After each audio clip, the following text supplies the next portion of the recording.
Mom, Dad, you need to leave. My wife doesn't want you here. 10 years ago, Lucas had nothing. No money, no influence, no future anyone believed in except two people. His parents, Richard and Margaret. They weren't wealthy, they weren't powerful, but they gave everything they had to their only son. Richard worked long hours until his hands hardened and cracked. Margaret skipped meals more times than Lucas would ever know, just to make sure he never went to bed hungry. They believed in him when the world didn't, and for a while, Lucas remembered that, until the day he met Olivia. Hey friends, welcome to the channel. Before we continue, make sure you hit that subscribe button and turn on the notification bell so you never miss more powerful stories like this. And I'd love to hear from you. Drop a comment below telling me where you're watching from and what time it is right now. Are you watching from the United States, Canada, the United Kingdom, Jamaica, South Africa, or somewhere else entirely? It's always amazing to see just how far these stories travel around the world. Olivia walked into his life like opportunity itself, elegant, composed, and impossibly connected. She didn't just see Lucas, she saw potential.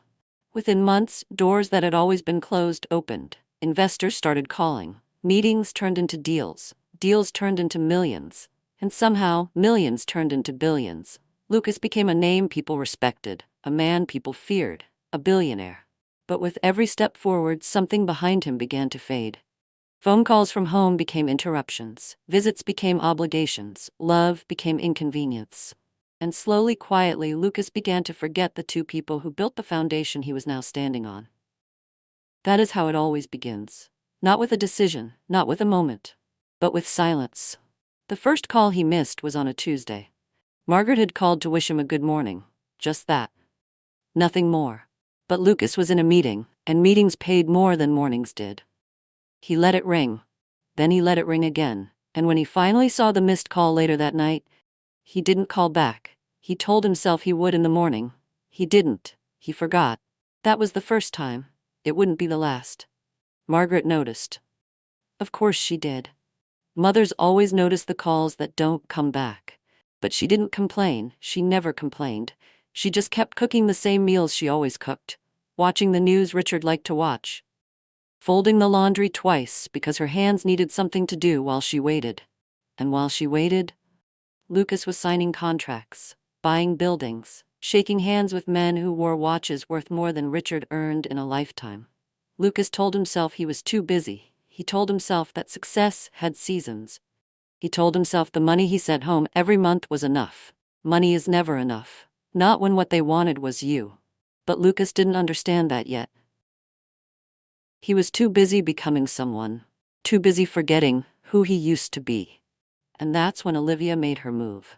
She didn't crash into his life. She arrived quietly, the way a shadow does when the sun is still out. It was at a charity event, a fundraiser for children in need. Lucas was there because his advisor said billionaires were expected to be there. Olivia was there because, well, Olivia was always there. She stood across the room in a simple black dress, no jewelry, no loud makeup, no trying, and yet, every eye in the room found her. She didn't approach Lucas first. That wasn't how she worked. She let him find her. She let him feel like he was the one making the choice.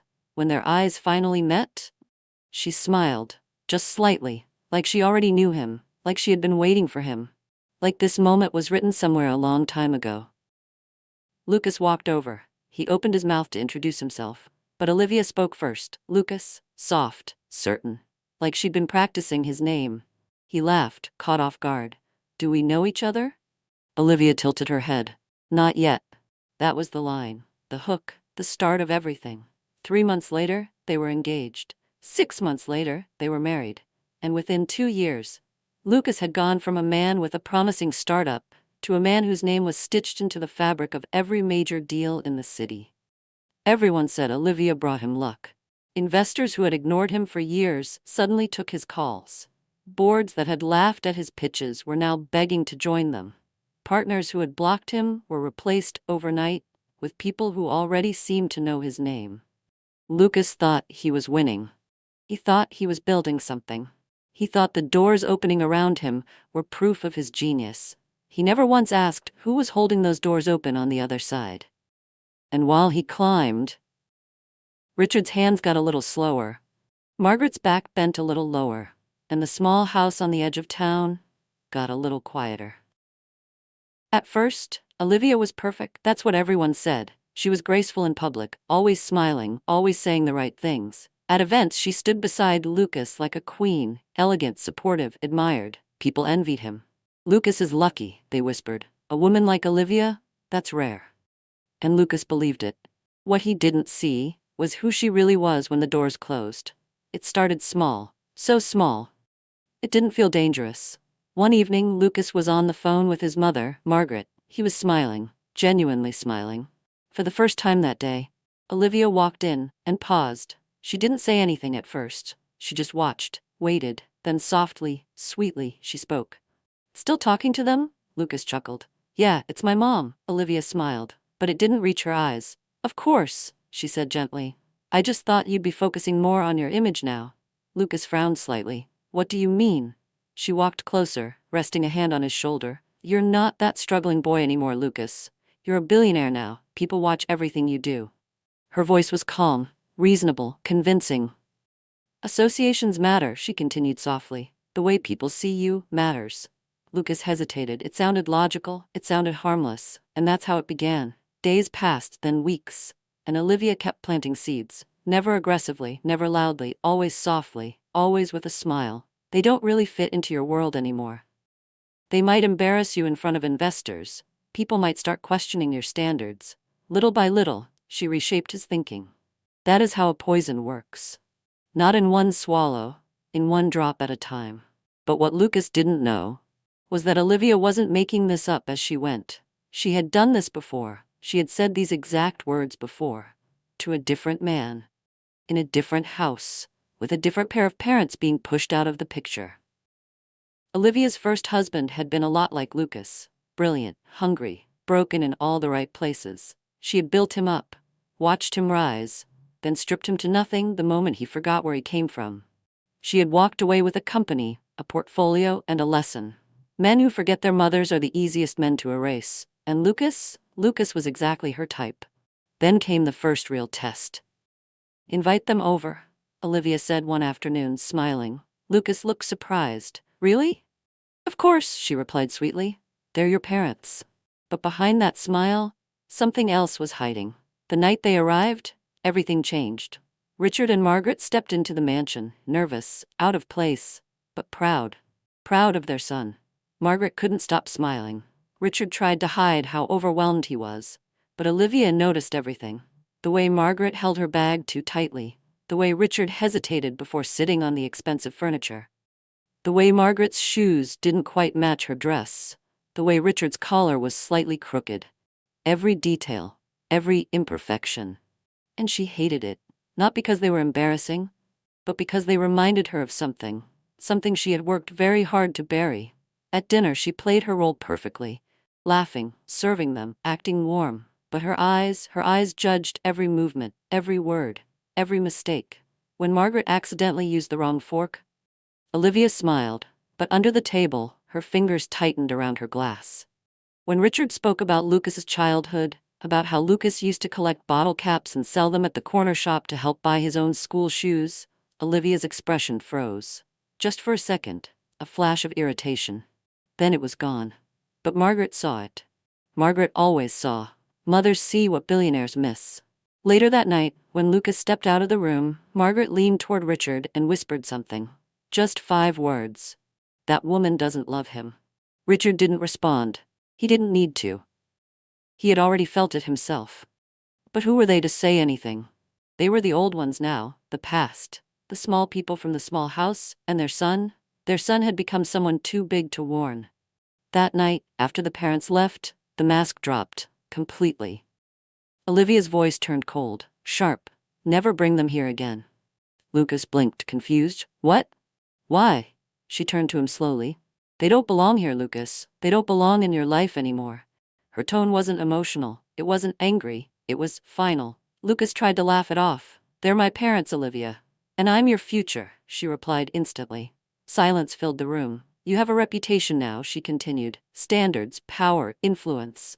She stepped closer, her eyes locking onto his. Or do you want people to keep seeing you as that poor boy who got lucky?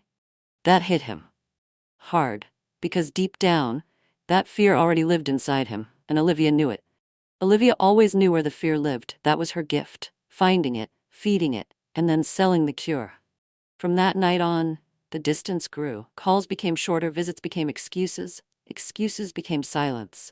And Olivia, she smiled in public, played the perfect wife, while slowly, carefully, she erased his past, until the day came when Lucas no longer needed convincing. He did it on his own. People like to say that good sons don't abandon their parents. That sounds nice, it sounds comforting, but it isn't true. Good sons abandon their parents every day. Not in one dramatic moment, not with shouting, not with doors slamming, but in small, quiet choices. In calls they don't return. In birthdays they forget. In Christmases they send money instead of showing up. Abandonment doesn't come with a goodbye. It comes with a schedule that no longer has room for you. And Lucas? Lucas became very good at that. The erasure didn't begin with the rain, it began years before that. It began on his wedding day. The wedding was held at a private estate, 300 guests, 5-course dinner, a chef flown in from overseas, a string quartet playing music no one at the small house had ever heard before. Lucas had invited Richard and Margaret, of course he had. But Olivia had seated them at the back, not at the family table, not anywhere near the head. She had told the planner, his parents are a little shy, put them somewhere quiet. Somewhere quiet turned out to be table 27. Near the kitchen entrance, next to a pillar, behind a group of investors who kept standing up and blocking their view of the ceremony. Margaret had worn her best dress. Richard had polished his only pair of good shoes until they caught light. They had taken the bus, because Lucas had forgotten to send a car. Not because he didn't care, because he was too busy posing for photographers. Margaret didn't complain. She sat at table 27. She ate the food she couldn't pronounce. She smiled every time Lucas walked past her table on his way to greet someone more important. And when Lucas finally came over to say hello, halfway through the reception, for exactly 4 minutes, he hugged her with one arm, kept his eyes scanning the room over her shoulder the whole time. Then excused himself because a senator had arrived. Margaret watched him walk away, then she looked down at her plate, and for the first time in her life, she wasn't hungry. A mother can go hungry for her child 1,000 times. But there is only one kind of hunger she cannot survive, the hunger of being treated like a stranger at her own son's wedding. Richard didn't say anything on the bus ride home, neither did Margaret. They just held each other's hands. And when they got back to the small house, Margaret quietly took off her good dress, folded it, placed it at the bottom of her wardrobe, and never wore it again. It started with Margaret's birthday. She turned 62 that year. She had been waiting for the call all morning. She had on the dress Lucas bought her 3 years before, the one she only wore on special days. The one she'd starched and ironed the night before, even though her hands weren't as strong as they used to be. Richard had baked a small cake. Nothing fancy, just vanilla, with white icing, the kind Lucas used to beg for when he was a boy. They set 2 candles on it, one for the year she was born, one for the year her son became someone important. Margaret sat by the phone. She didn't want to admit she was waiting, so she pretended she was just resting. She pretended she was just watching the sun move across the wall. Hours passed. The cake sat untouched. Richard kept looking at the phone like he wanted to pick it up. Maybe he's busy, Margaret said. Maybe, Richard said. But he wasn't. Lucas wasn't busy. Lucas was at a dinner party. Olivia had chosen the restaurant. Olivia had chosen the guests. Olivia had chosen the wine. And when Lucas's phone vibrated in his pocket around 7:30, he glanced at the screen. Mom. He silenced it, put the phone face down on the table, and went back to laughing at a joke he didn't actually find funny. The first time you silence your mother, something in you dies. You just don't notice because she is the one who keeps quiet about it. Margaret never said a word about it. Not to Richard. Not to anyone. She just put the cake back in the fridge and covered it with foil. And when Lucas finally called 3 days later, she pretended everything was fine. She told him about the weather. She told him the tomatoes were coming in early this year. She told him his father's knee was acting up again, but not to worry. And Lucas, hearing only what he wanted to hear, said, "I'll come visit soon, Mom." He didn't. The second time was worse. Richard's chest pains started in October. He didn't tell anyone at first. He was a man from a generation that thought pain was something you waited out, not something you reported. But when it got bad enough that he couldn't climb the stairs without stopping halfway, Margaret called Lucas. "Lucas, your father isn't doing well." Lucas was in the back of a car, on the way to an airport. "What kind of not well?" "His chest. He gets short of breath. The doctor wants to run tests, but Mom, slow down. Is he okay?" "He's okay for now. But, Mom, I'm about to catch a flight. Can I call you when I land?" "Yes, of course." "I love you. I love you too, sweetheart." He hung up. He didn't call back when he landed. He didn't call back that night. He didn't call back the next week. When he finally remembered, 2 weeks later, he did what billionaires do when they want a problem to go away. He wrote a check. $50,000. He told his assistant to send it to his parents for medical expenses. He told himself that was more than they needed. He told himself that was more than most people got from their children in a lifetime. He told himself that was love. A check is not a visit. A check is an apology the heart is too lazy to deliver in person. Margaret deposited the money. She didn't spend any of it. She put it in a savings account and never touched it, because she didn't need it. What she needed, money couldn't buy. The third time was Christmas. Lucas didn't come home. He sent a gift basket, fruit, wine, chocolates they couldn't eat because of the diabetes he had forgotten his father had. There was a card. It wasn't in his handwriting. His assistant had written it. "Merry Christmas. Love always, Lucas and Olivia." Olivia had never met them more than twice, but her name was on the card, and Lucas's name wasn't in his own hand. Margaret read it 3 times. Then she put it on the mantel anyway, because mothers will accept a signature even when it isn't real, because mothers will accept anything that has their son's name on it. That is the cruelest thing about a mother's love. It will survive things no other love on earth could. And while Lucas built his empire, while Olivia whispered in his ear about image and reputation and standards, 2 old people in a small house were slowly learning what it meant to lose a child who was still alive. They still prayed for him. Every night. Richard would sit at the edge of the bed, his knees stiff, his hands folded, and he would say the same prayer he had said for 30 years. "Please keep my boy safe. Please keep him humble. Please bring him home one day." Margaret would nod and whisper amen. Then she would go to the kitchen, and she would skip dinner. Not because there wasn't food, but because old habits don't die. And back when Lucas was 7 and hungry and growing too fast for their budget, she had learned to live on less, so the boy could have more. And now that the boy had everything, she still lived on less, because her stomach had forgotten how to ask, and her heart had forgotten how to expect. The rain didn't start gently. It came down hard, violent, unforgiving, like the sky itself was angry, like the heavens had seen enough and decided to wash the whole world clean, whether it was ready or not. What Lucas didn't know, what he would never know, was what it took for Margaret and Richard to even get to that gate that night. They had taken 2 buses, the first one from the small town, 2 hours, the second one from the city outskirts, another 40 minutes. Margaret had thrown up at the second stop. Her stomach had not been the same since the winter. Richard had held her hair back and pretended he didn't notice she had lost weight again. They had walked the last 6 blocks, because the taxi from the station to the gated neighborhood cost more than they had brought. Richard had insisted on carrying the small gift, a wrapped box. Inside it, a photograph, just a photograph, of Lucas as a 5-year-old boy, sitting on Richard's shoulders at a small carnival, holding a plastic trophy for winning a ring toss game. Margaret had found the photo while cleaning out an old drawer. She had cried when she saw it. Then she had framed it. In a simple wooden frame she bought for $8. She had wanted to give it to Lucas herself. She had wanted to see his face when he remembered.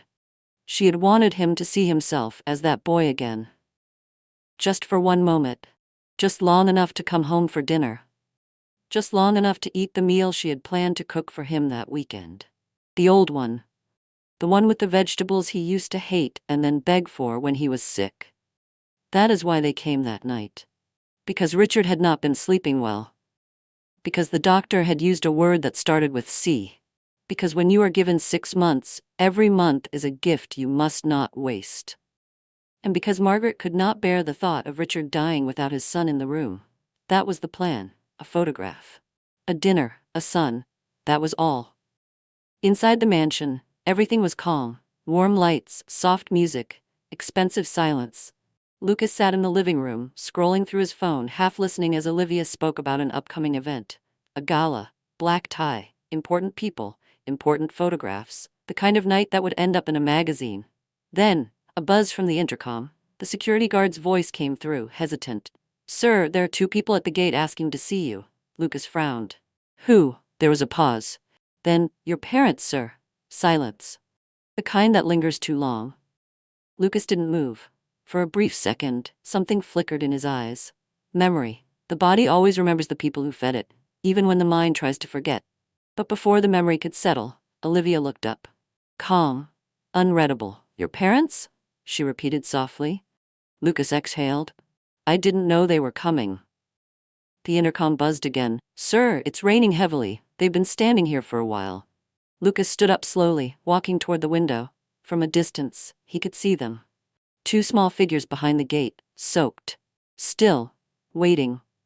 Margaret clutched her shawl tightly, even though it was already drenched. Richard stood beside her, trying to shield her from the rain with his own body. The way he had always shielded her. From debt, from landlords, from the cold of every winter they couldn't afford to heat. They looked older than Lucas remembered. Smaller, weaker. Richard was coughing. Lucas could see his shoulders shaking even from the window. Margaret hadn't eaten. She had skipped lunch again, because the bus fare to come see her son cost more than she'd planned for. And old habits don't die. They just wait for the rain. For a moment. Lucas didn't see strangers. He saw his childhood. He saw his mother waking up early to cook for him. He saw his father working late just to pay school fees. He saw the way Richard had once walked 6 miles in a storm to pick him up from a school trip because the bus broke down everything. And for the first time in years, he hesitated. "Let them in," he almost said. The words were forming. They were on his tongue. They were ready. But then, Olivia spoke. Soft, controlled, deadly. "They came here like this?" Lucas turned to her. "What do you mean?" She stood up slowly, walking toward him. "No notice, no call, no respect for your schedule." Her voice was calm, but her eyes were cold. "This is exactly what I've been trying to tell you." Lucas frowned. "They're my parents, Olivia. It's raining." "And you're a billionaire," she replied instantly. That landed. Hard. She stepped closer, lowering her voice. "If you let them in like this, what message are you sending? That anyone can just show up? That your past still has access to your present?" Lucas glanced back at the window. The rain had gotten worse. Margaret was shivering now. Her lips were turning a color that shouldn't be on a living face. "They have nowhere else to go," he said quietly. Olivia tilted her head slightly. "And whose fault is that?" Lucas froze. "You gave them enough," she continued. "Money, support, more than enough." Her gaze sharpened. "But they refuse to grow. They refuse to change." "That's not," Lucas started. "Or maybe," she cut in softly, "you're the one who refuses to let go." The intercom buzzed again. "Sir, should we let them in?" "Ma'am is not looking well." Lucas didn't answer. His jaw tightened, his mind racing. His past, his present, standing on opposite sides of a gate. The worst decisions of our lives are not made in anger. They are made in hesitation, because hesitation gives other people time to speak for us. Olivia leaned in, her voice barely above a whisper. "This is your life now, Lucas. Choose it." And just like that, the hesitation disappeared. Lucas turned toward the intercom. His voice was steady, cold, unrecognizable. "Send them away." A pause on the other end. "Sir, you heard me. Send them away." Outside. The gate didn't open. It stayed shut, heavy. Final. The security guard stepped out from his booth under an umbrella. His face was tight. He didn't want to deliver this message. But he had a job, and a billionaire paid his rent. "Ma'am, sir, I'm sorry. Mr. Lucas says he can't see you tonight." Margaret didn't understand at first. "Can't see us? Tonight? Did he say we should come tomorrow?" The guard looked down. He couldn't meet her eyes. "I'm sorry, ma'am. He didn't say that." Margaret stepped forward, confused at first. Then realization hit. Her face didn't twist in anger. It didn't break in rage. It just fell. Quietly, like something inside her had given up. Maybe he didn't hear, she whispered. Richard didn't respond. Because he already understood. Richard had understood for a long time. He had just been waiting for his wife to see it for herself. Because that's what husbands from a certain generation do. They carry what they can alone. Until they can't. Margaret took one step back, then another. Her body trembling. The rain pounding harder now. Her shawl weighing a ton. Her shoes filling with water. And suddenly, she collapsed. Right there, into the rain. Richard dropped to his knees instantly. Margaret, Margaret. His voice was swallowed by the storm. No one came, no one opened the gate, no one cared. The security guard ran over and helped Richard lift her. The guard whispered an apology that wasn't his to give. He drove them in his own car to the nearest clinic. He used his own money for the fee. He sat with them until a doctor came. And all the while, he kept looking back toward the mansion, toward the warm windows. Toward the billionaire who had closed a gate on his own blood. Inside the mansion, Lucas stood still, his expression blank. His heart silent. Olivia walked past him calmly. Good, she said softly. You did the right thing. She placed a hand on his cheek, gentle, rewarding, the way a trainer pats a dog that finally obeyed. Come to bed. Lucas followed her. He didn't look back at the window. He didn't want to see them again. He didn't want to remember. But outside, as the rain kept falling, something else was set in motion. Something Lucas couldn't see. Something he wouldn't understand. Until it was far too late. Life didn't collapse immediately. That would have been too easy, too obvious. Instead, everything stayed perfect, at least on the surface. Weeks passed after that night, then months. And Lucas?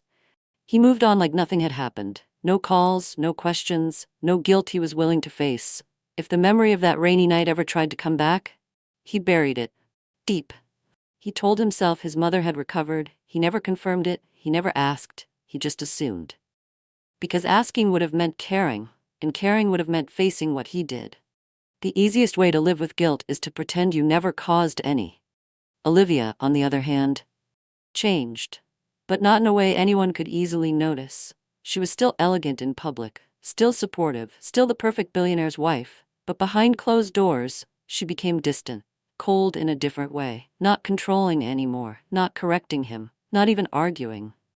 And that was the first warning sign. Lucas noticed it. Of course he did. Is everything okay? He asked one night. Olivia looked up from her phone and smiled, soft, beautiful, empty. Of course. And that was it. No explanation, no emotion. But what Lucas didn't see was what she was doing when he wasn't looking. Meetings, private ones, with lawyers he had never met before. Calls taken in another room, documents signed quietly, carefully, precisely. And every one of those documents was tied to a single piece of paper. A piece of paper Lucas had signed 7 years ago, on a Thursday afternoon, in her lawyer's office. He remembered it vaguely. The way a man remembers a meal he enjoyed but didn't pay attention to. He remembered sunlight coming through a window. He remembered a leather chair that was too soft. He remembered Olivia sitting next to him, her hand on his. He remembered signing, and signing, and signing. What am I signing? He had asked. Olivia had laughed, softly. Just partnership paperwork, baby. My family does this whenever we invest in someone new. She had smiled at him, the way a queen smiles at a prince she's about to crown. It protects both of us. It means we are equal in everything we build together. Equal, Lucas had repeated. He had liked that word. It had made him feel powerful. It had made him feel chosen. Her lawyer had slid another page in front of him. Lucas had glanced at it. Too much legal language, too many clauses, too many subsections. I trust you, he had told Olivia. And he had signed.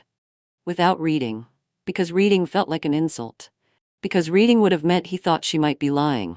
Because a man who is in love doesn't audit the woman who loves him back.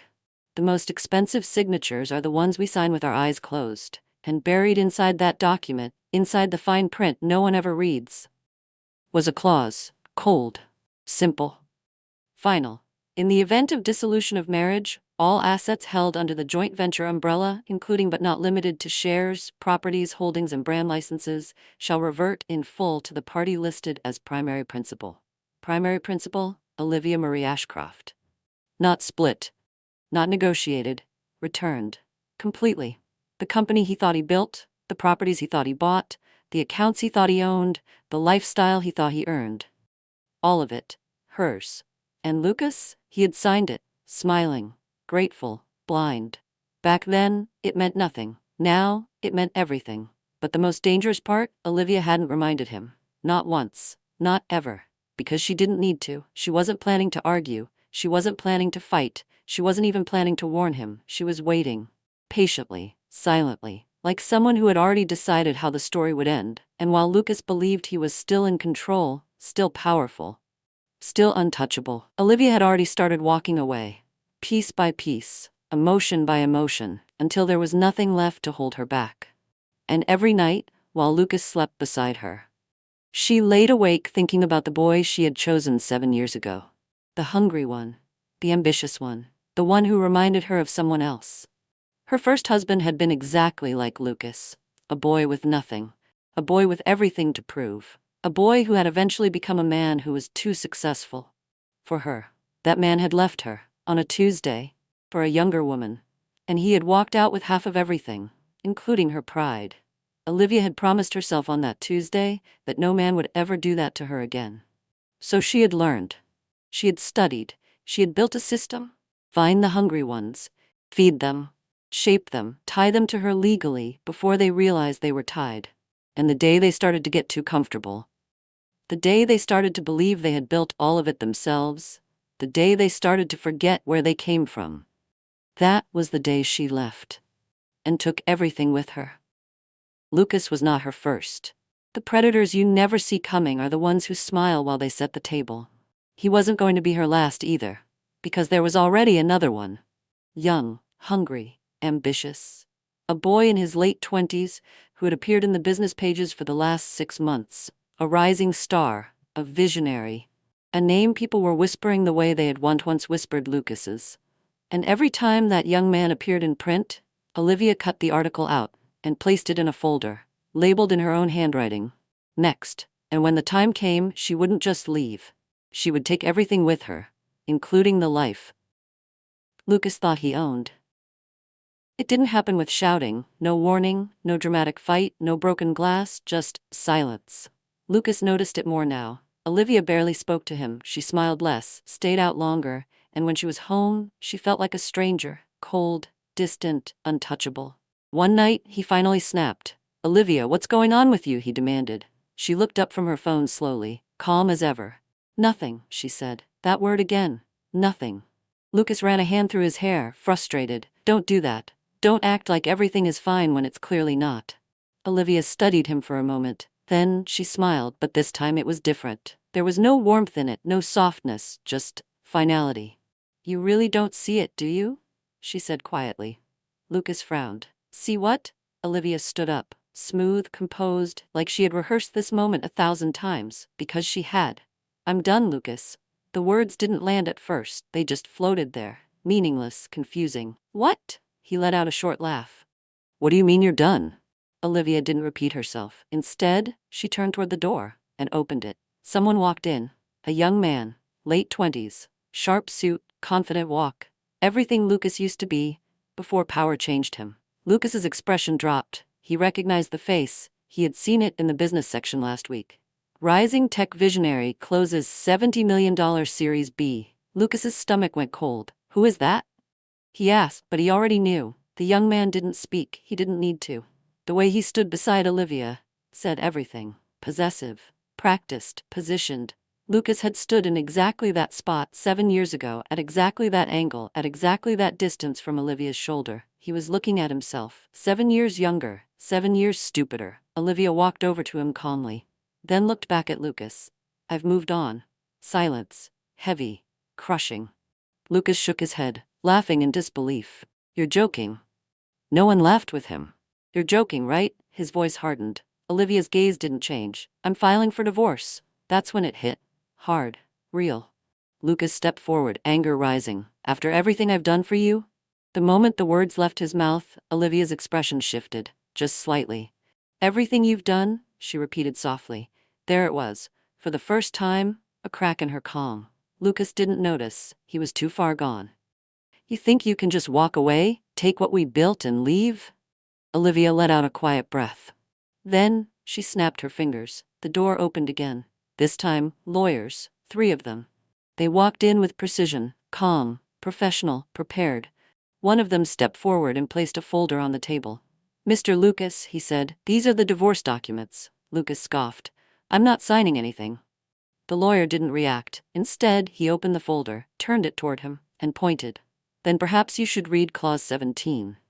Lucas frowned, irritated, but he looked, and as his eyes moved across the page, something changed. Confusion. Then disbelief. Then fear. No, he whispered. His eyes scanned faster, heart racing, mind trying to catch up. This isn't right. Olivia watched him, quiet, unmoved. You signed it, she said calmly. Lucas looked up at her, shaking his head. I would never sign something like this. Olivia tilted her head slightly. You did. 7 years ago, in my lawyer's office, on a Thursday afternoon. She paused. You told me you trusted me. His hands trembled as he flipped through the pages. Every line, every clause, every signature was his. If the marriage ends, his voice broke as he read it.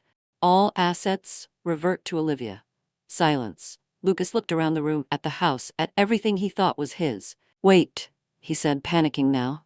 The company, mine, Olivia replied. The cars, mine. The accounts, also mine. The house, mine, it always was. Each word hit like a hammer.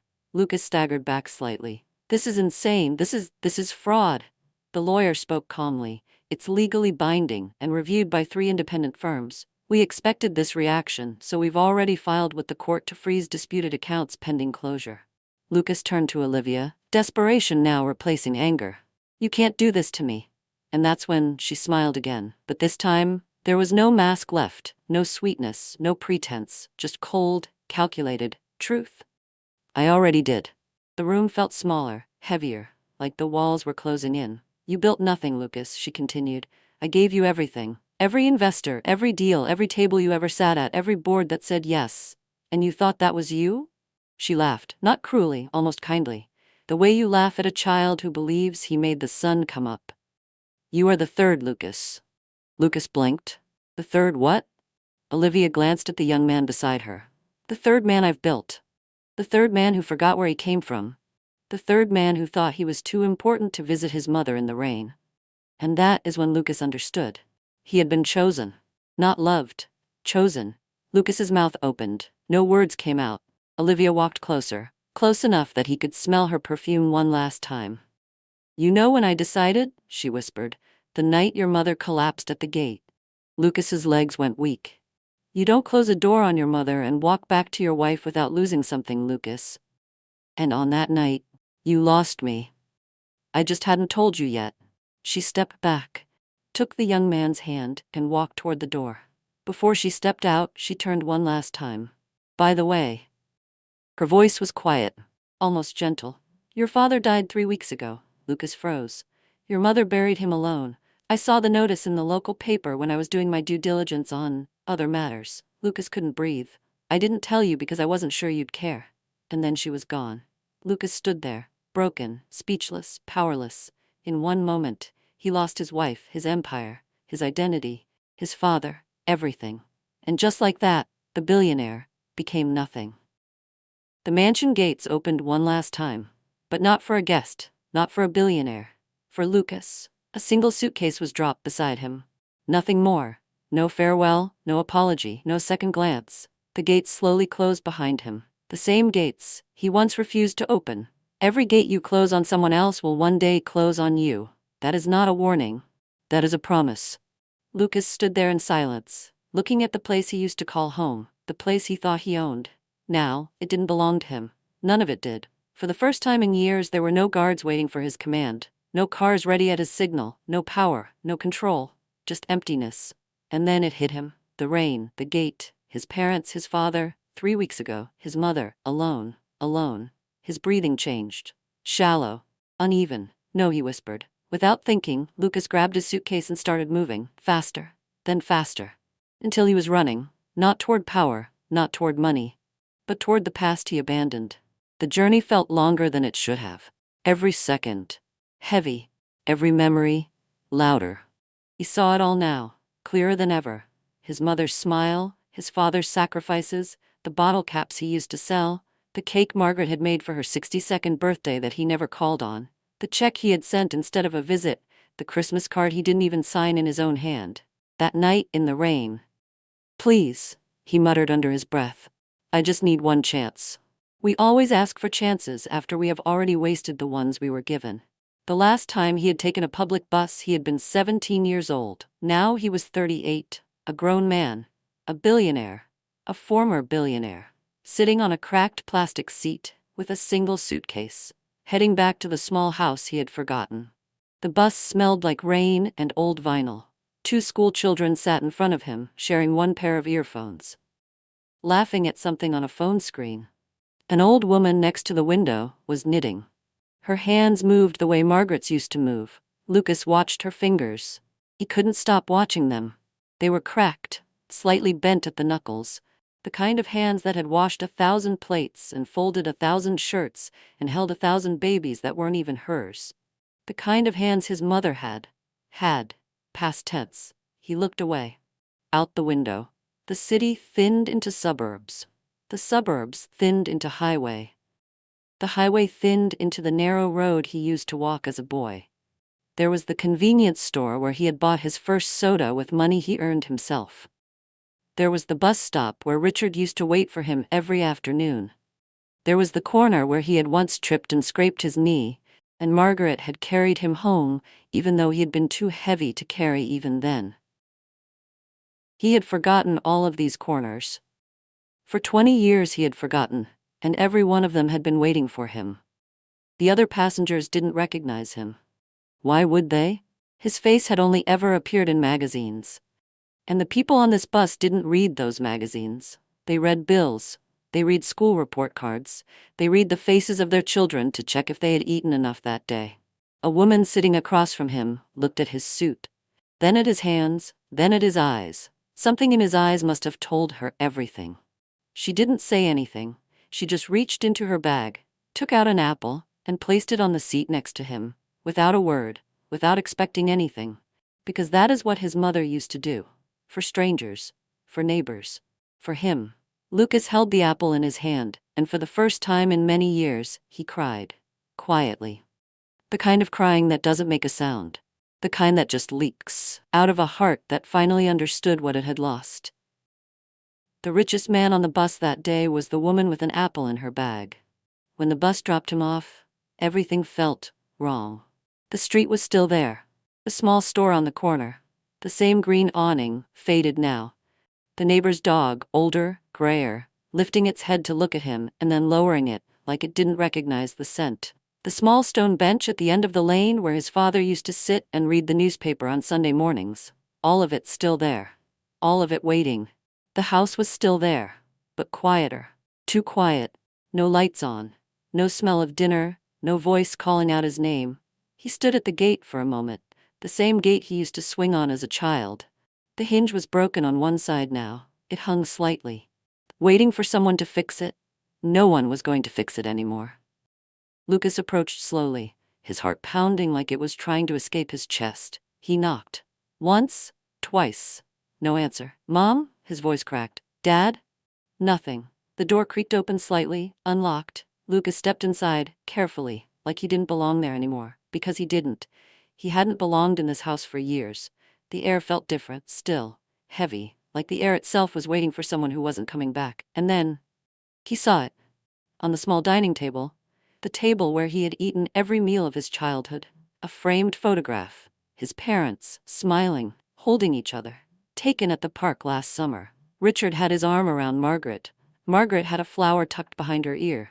They looked happy. They had been happy, even without him. But something else caught his attention. Beside the frame were 2 small candles, melted halfway down. White wax pooled on chip saucers. One for Richard, one for Margaret. Lucas froze. "No," he whispered again. His eyes moved slowly until they landed on a folded paper. Tucked under the frame. Addressed simply. "To my son." His hands trembled as he picked it up. It was a letter. His mother's handwriting. Slightly shakier than he remembered, but unmistakably hers. He sat down on the floor because his legs couldn't hold him anymore. Tears blurred his vision as he read.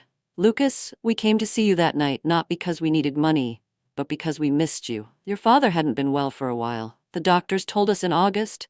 They said he had maybe 6 months, maybe less. We didn't want you to worry, my boy. You were building something, you were becoming someone, and we were so proud. We are still so proud. But your father wanted to see you, just once more. Just to hear your voice. Just to see the man you had become. That is why we came that night. Not for money, not for anything. Just for you. I stood at that gate until my knees gave out. But please do not feel too bad about it. I know you did not mean it. I know your wife has a way about her. Mothers see things, my boy. We always have. Your father passed 3 Sundays ago. He went peacefully. He was holding my hand. His last words were, "Tell Lucas, I was never disappointed. Not even once. Tell him a father cannot be disappointed in a son who came from nothing and made himself into something. Tell him I was proud. So I am telling you. Now. Before I lose my chance too. I am not well either, my boy. I do not say this to make you cry. I say this because I think it is only fair that you know. I have lived a very good life. I was loved by a good man. I raised a son who was the light of my life, even on the nights he forgot to call. I have skipped many meals in my life, my boy, not because we did not have food, but because that is what mothers do when they love their children more than they love themselves. And I did love you, more than I loved myself. Do not forget that. No matter what you become in this world, you will always be our son, and we will always love you. Take care of yourself, and please, my boy, eat, Mom." The letter slipped from his hands. Lucas dropped to his knees, then to his side, then to the floor. The silence in the house wasn't peaceful. It was final. Too late. He looked around desperately, like somehow they would walk in, like this was all a mistake, like Richard would emerge from the back bedroom, wiping his hands on a towel. Like Margaret would come out of the kitchen, holding a plate, shaking her head and saying, "Lucas, you have gotten too thin again." But deep down, he knew. The night he chose to close that gate was the night he lost everything that truly mattered. Not the mansion, not the money, not the wife, not the company, them. And now, there was nothing left to fix. He sat there for hours, holding the letter, holding the apple the stranger had given him on the bus, holding nothing. Holding everything. The heaviest thing you will ever hold is the weight of a goodbye you did not say. Outside, the rain started falling again, soft at first, then harder. Lucas stepped out slowly, standing in it, soaked, alone. Just like they were. But this time, no one was coming to open the gate, because there was no gate anymore. Just a man, in the rain. Remembering a mother who skipped meals, remembering a father whose hands were cracked, remembering 2 candles on a table. He had everything, and lost it all. Not because of his wife, but because of the choice he made. Because a man is not destroyed by the people around him. A man is destroyed by who he chooses to become. And Lucas had chosen. Every missed call, every ignored birthday, every check instead of a visit, every card signed by an assistant, every night he let a woman tell him his own parents didn't belong in his life, every gate he closed. Those choices added up. And the rain finally came for him. This story hurts because it is familiar. It is a story that is happening right now, somewhere in the world, to someone you know, maybe to someone you love, maybe even to you. There's a mother sitting by a phone tonight, waiting. There's a father who skipped his medicine today because he didn't want to worry his son. There's a parent who made a cake for a birthday their child is too busy to remember. And there's a son or a daughter who keeps telling themselves, "I'll call tomorrow. I'll visit next month." They know how busy I am. They understand. But understanding is not the same as not hurting. And a parent's silence is not agreement. It is love protecting you from the weight of knowing what you are doing to them.